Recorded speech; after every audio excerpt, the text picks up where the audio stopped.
పట్టుదల కృషి ఉంటే ఏదైనా సాధించవచ్చు, మహిళలు ఏదైనా సాధిస్తారు అని నిరూపించారు ప్రతిమ గారు. మరి ప్రతిమ గారు కూడా సివిల్స్లో మంచి ర్యాంకును సాధించి మనకి ఇప్పుడు ఫోన్ లైన్లో మాట్లాడడానికి అందుబాటులో ఉన్నారు. ప్రతిమ గారు, గుడ్ ఈవినింగ్ అండి. గుడ్ ఈవినింగ్ ప్రతిమ గారు. చెప్పండి.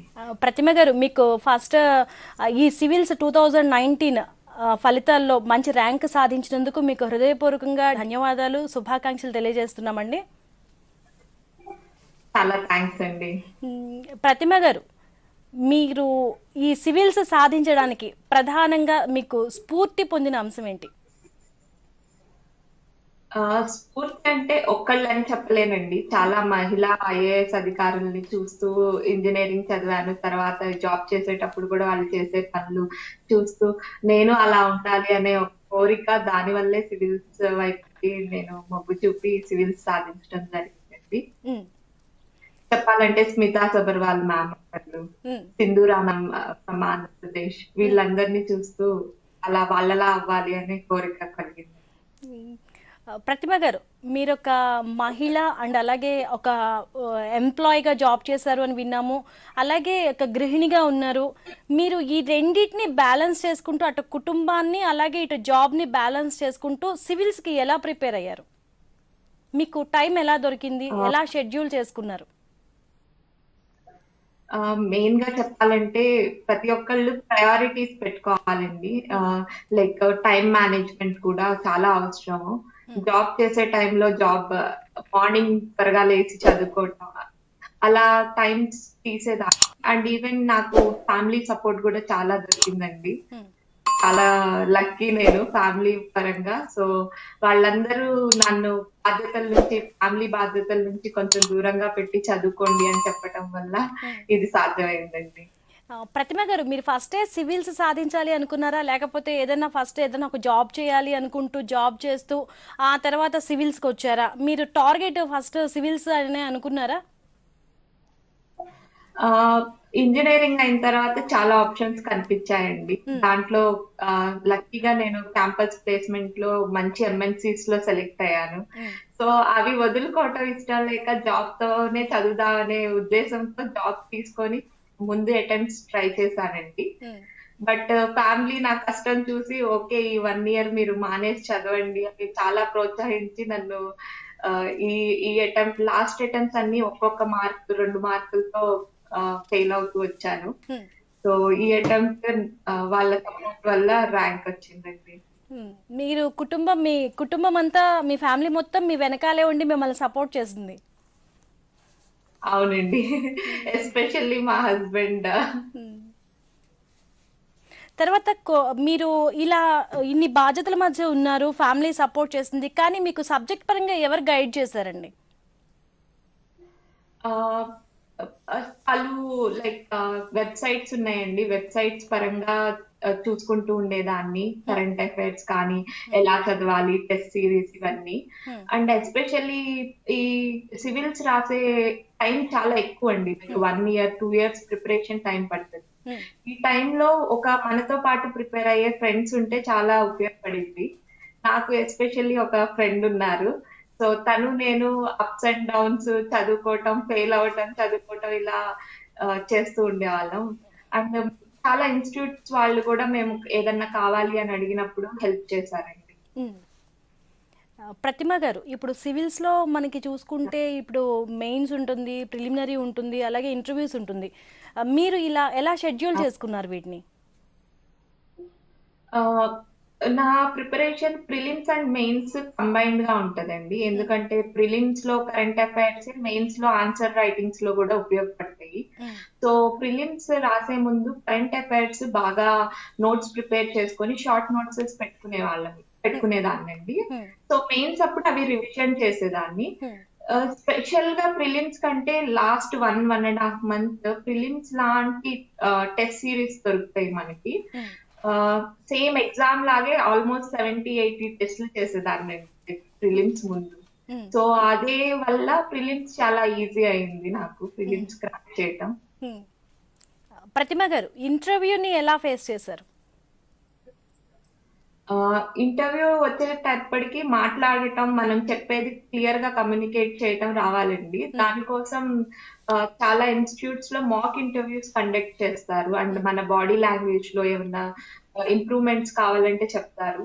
సో నేను కొన్ని హైదరాబాద్ మరి ఢిల్లీలో వెళ్ళి మరి మాక్ ఇంటర్వ్యూస్ ఇచ్చొచ్చానండి.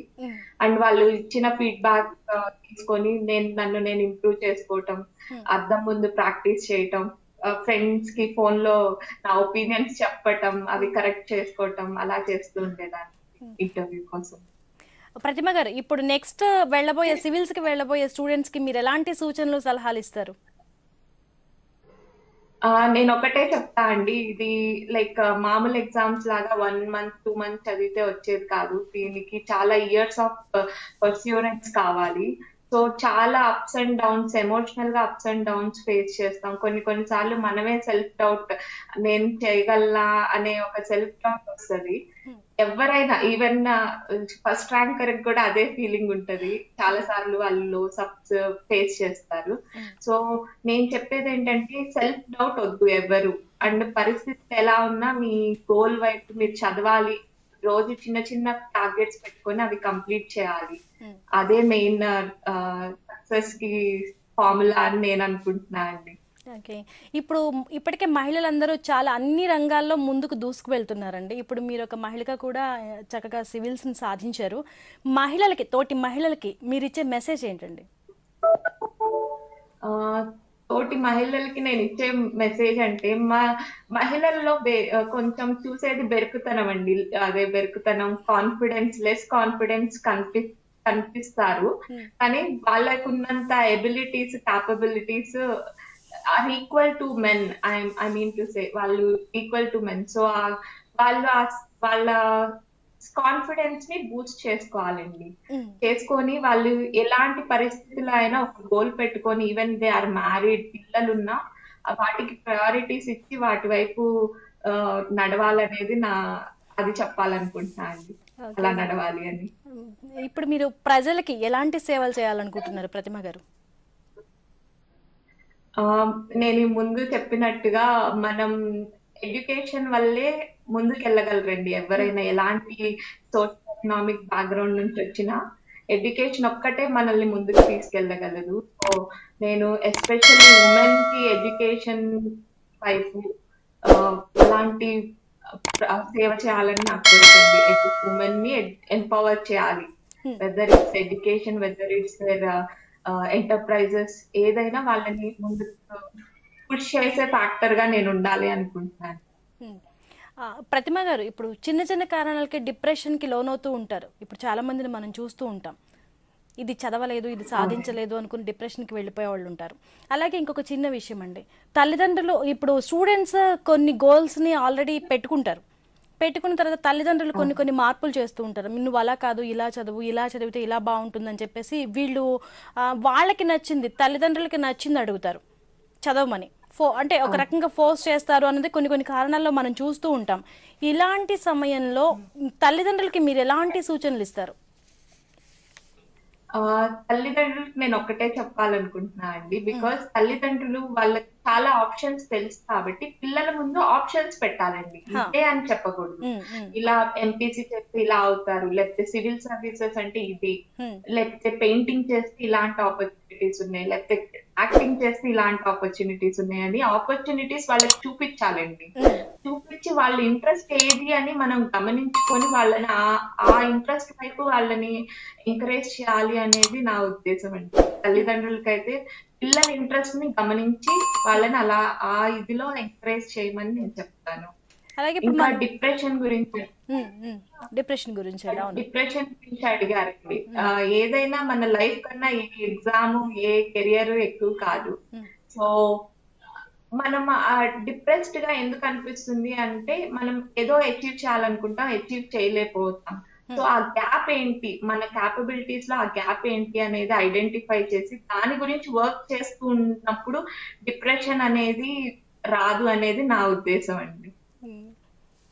ఓకే. ప్రతిమ గారు, హలో.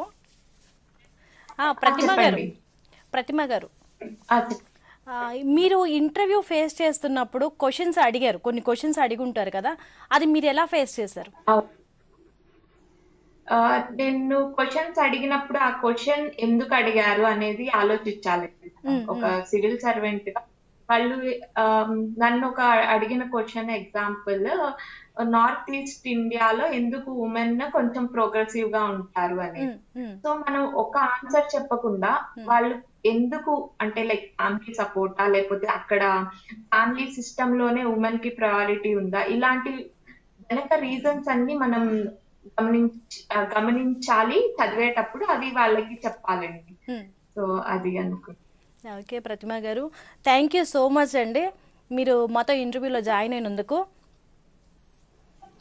అండ్ థ్యాంక్ యూ అండి. Thank you. All the best అండి, all the best. Thank you.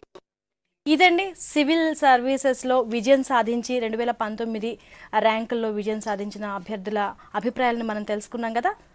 నమస్కారం.